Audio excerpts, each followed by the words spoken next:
Assalamualaikum warahmatullahi wabarakatuh. Alhamdulillah kita ketemu lagi pada pembelajaran ilmu waris Islam dengan cepat dan mudah insyaallah. Sekarang adalah intinya, jadi mempelajari tentang syarat-syarat pemberlakuan bagian pasti. Jadi inti yang sekarang adalah kombinasi dari keseluruhan materi-materi kita sebelumnya, mulai dari mengetahui ahli waris, kemudian mengetahui macam-macam asobah dan zawil furud, serta ahli waris yang menghalangi hajib dan ahli waris yang terhalang dapat waris yaitu mahjub. Nah, pelajaran kita sekarang adalah kombinasi dari keseluruhan tema-tema sebelumnya, yaitu syarat-syarat pemberlakuan bagian pasti. Nah, sebelum sampai ke materi ini, hendaklah yang sebelumnya diulang-ulang lebih dahulu. Baik, kita mulai dari ahli waris inti. Yang saya maksud ahli waris inti adalah suami atau istri, zaujun atau zaujatun. Yang kedua ayah, abun, umun ibu, ibnun anak laki-laki, dan bintun anak perempuan. Ini bagaimana pembagian warisnya. Baik, kita mulai dari keluarga inti. Yang pertama, ketika ada yang meninggal dunia, yaitu maitun atau maitatun, ya, maka untuk ahli waris yang terdekat pertama adalah zaujun, ketika yang meninggal maitatun, almarhumah istri. Zaujun bagiannya 1/2 atau 1/4. Nah, syaratnya zaujun, suami mendapat 1/2 apa, 1/4 apa, dan nanti begitu seterusnya untuk anggota keluarga yang lain. Zaujun, suami, bagian 1/2 atau 1/4. Zaujun, suami mendapat 1/2 jika almarhumah istri tidak memiliki keturunan sama sekali, baik ibnun anak laki-laki, bintun anak perempuan, ibnu ibnin cucu laki-laki, bintu ibnin cucu perempuan, dan semua keturunan. Jika almarhumah istri memiliki keturunan walaupun hanya 1, maka zaujun, suami, mendapat 1/4. Ya. Sekarang untuk zaujatun, istri. Zaujatun, istri, bagiannya 1/4 atau 1/8. Zaujatun, istri, mendapat 1/4 jika almarhum suami tidak memiliki keturunan sama sekali.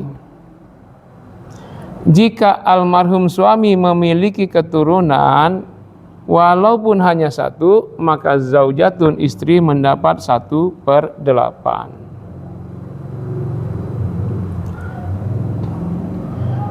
Berikutnya bintun.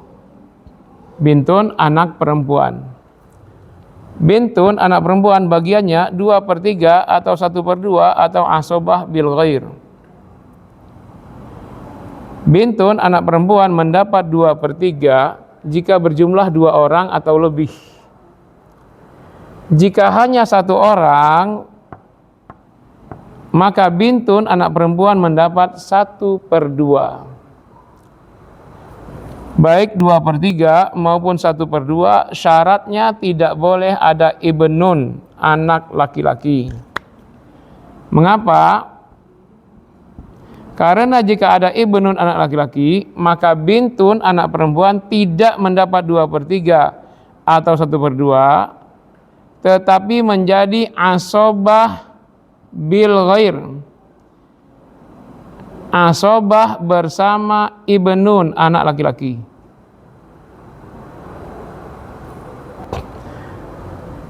Sekarang abun ayah.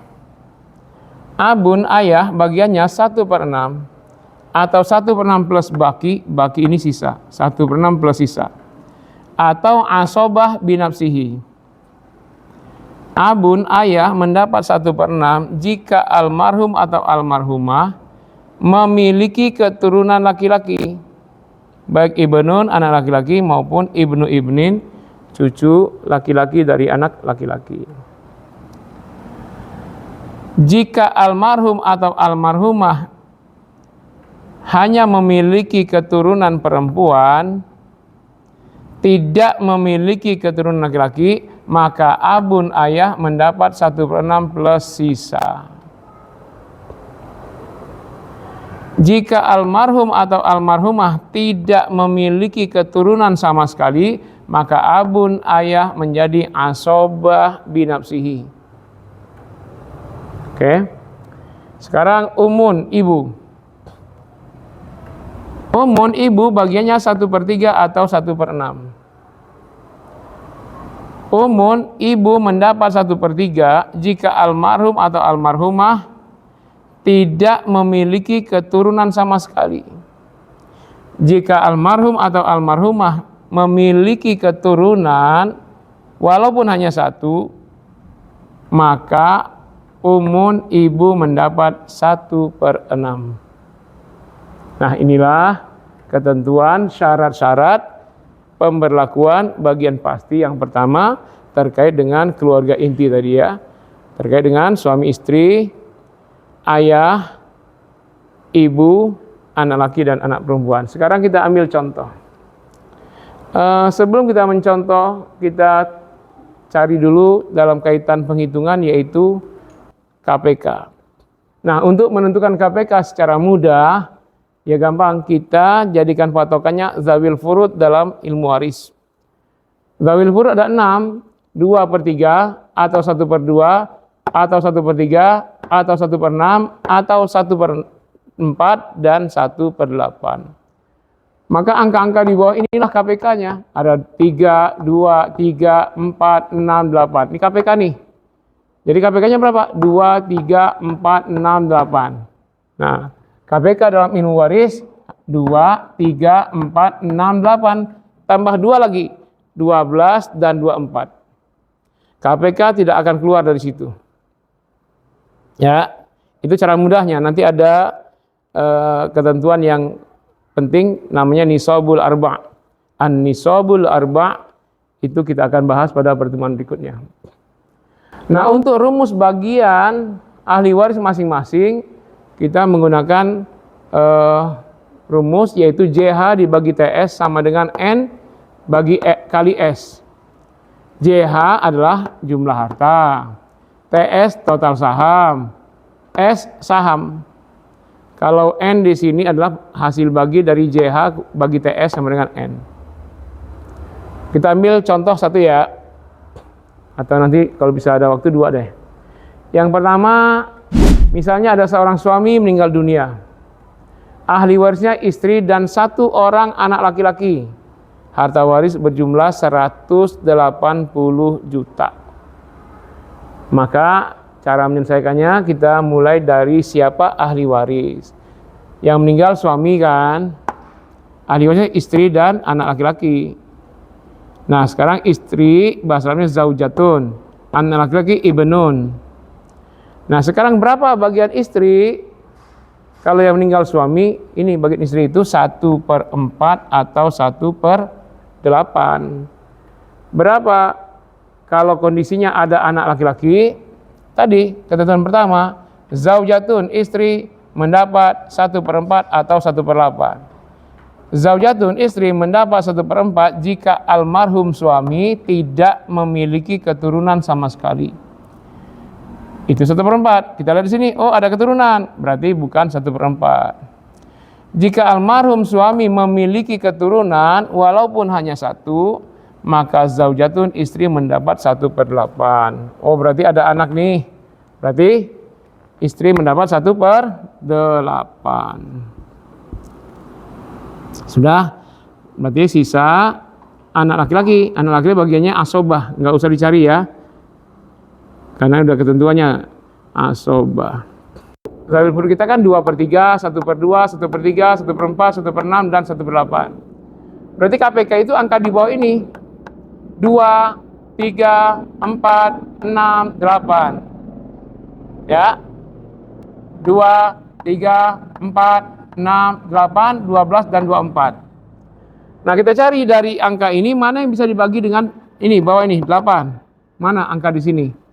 Oh, angka 8, berarti KPK-nya 8. Tulis di sini di atas ya.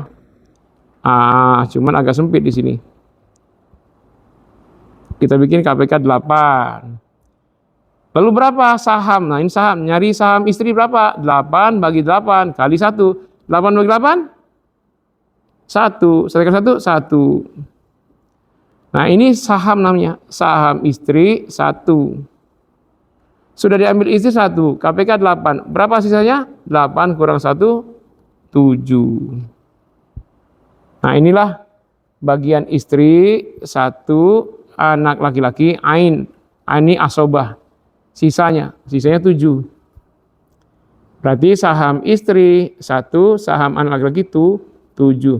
Berapa bagian masing-masing? Kalau harta 180 juta, nah total saham dulu. Kita cari total saham. 1 saham istri, 7 saham anak laki-laki. 1 tambah 7, 8. Ini namanya total saham. 8 ini total saham. Nah rumus waring masing-masing tadi ya, untuk masing-masing ahli waris, JH dibagi TS. Ini TS sudah ketemu 8, sama dengan N kali S saham. Berapa jumlah harta? 180 juta. Masukkan 180 juta. Dibagi total saham 8. Ada 8. Nah, berapa totalnya? Totalnya ini sama dengan itu tadi ya, N. JH bagi TS sama dengan N kali S. Berapa 180 bagi 8? Berapa ya? 180 bagi 8. Kita pakai manual dulu. 188. Sini ya. Kalau 3 berapa nih? 3 kali 8? 24. Nggak bisa. 2 berarti. 2 kali 8, 16. 8 kurang 6? 2. Terus 0, 20. 20 bagi 8? 2 lagi ya. 2 kali 8, 16. Ini 4. Tambah 0, tambah koma di sini. 40 bagi 8? 5. Kali 8, 40. Habis. Tuh. Berarti 22,5. Nah, saham. Jadi sama dengan 22,5 juta. Ini kali saham untuk masing-masing. Dapat 22,5 juta. Tinggal kita kali sahamnya istri 1. Berarti 1 kali 22,5 juta. Sahamnya laki-laki 7. Berarti 7 kali 22,5 juta. 1 kali 225 juta berapa? 22,5 juta. Ini untuk istri. Sedangkan untuk anak laki-laki 7 kali 22,5. Berapa sih? Cari lagi manual sini, kali 7. 35, 3, 14, 17, 7, 1, 14, 15. 157,5 juta. 157,5 juta. Nah inilah bagian waris untuk istri 22,5 juta, sedangkan anak laki-laki 157,5 juta. Memang kelihatan anak laki lebih besar ya, tapi anak laki menanggung jawab terhadap nafkah ibu kandungnya. Demikian ya, pembagian ahli waris inti dan contoh hitungan sederhana. Nanti kita coba menghitung berapa bagian kalau meninggal suami, ahli waris istri, anak perempuan atau ayah. Atau contoh lain, ahli warisnya istri, ibu, kemudian anak perempuan 1 orang, kemudian anak perempuan 2 orang, dan seterusnya. Kita akan coba simulasikan pada pertemuan berikutnya insya Allah. Terima kasih. Wassalamualaikum warahmatullahi wabarakatuh.